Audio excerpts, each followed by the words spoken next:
Here's how you're going to make your sales way easier and a lot more natural simply by focusing on this one thing.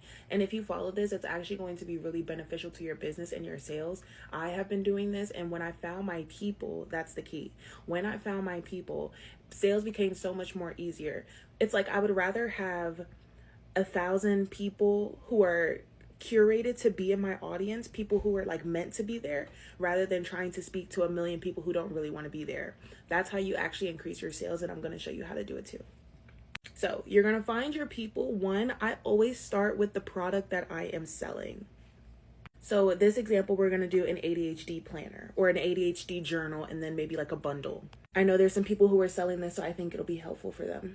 But the point of this is I want to reverse engineer it, because in order to make sales, that means that someone has to buy it. And if someone is buying it, that means I'm going to look at my product first to see why that person would buy it, if that makes sense. So now that I know what product I'm selling, an ADHD bundle, I will ask myself, why would someone buy this product? Because not everyone has ADHD, and not everyone is interested in, fixing ADHD that they don't know or think that they have. So who would buy this product? And then I would kind of just like ruminate on it. I would think about it a little and reflect on it. For example, so I'll be like, okay, if I'm selling an ADHD planner, that means that or if I'm buying an ADHD planner, I self-identify with having ADHD, number one. So now already as a business owner, I know I'm going to be speaking to people who have ADHD, or at least who identify with ADHD. And you see how we're able to like minimize that wide group of people into a smaller group of people already just off of that? Okay, so now that I know that this person has ADHD, why would they buy a bundle though? Like, what are they dealing with in their day-to-day routine in their life that is making it so difficult for them, or making them want to buy a product to fix it?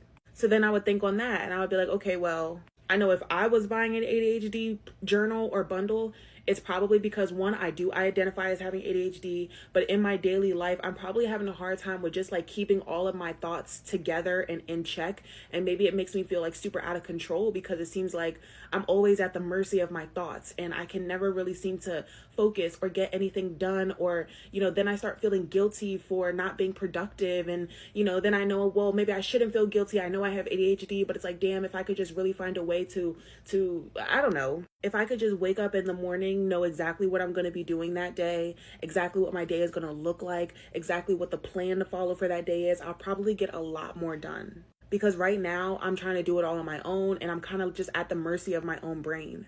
And it doesn't feel good to be out of control, especially not in my day-to-day life. So already, you see how I start with the product, right, that I'm going to be selling. And I'm like, okay, well, who would buy this product in the first place? The key is to really like imagine that you are your customer.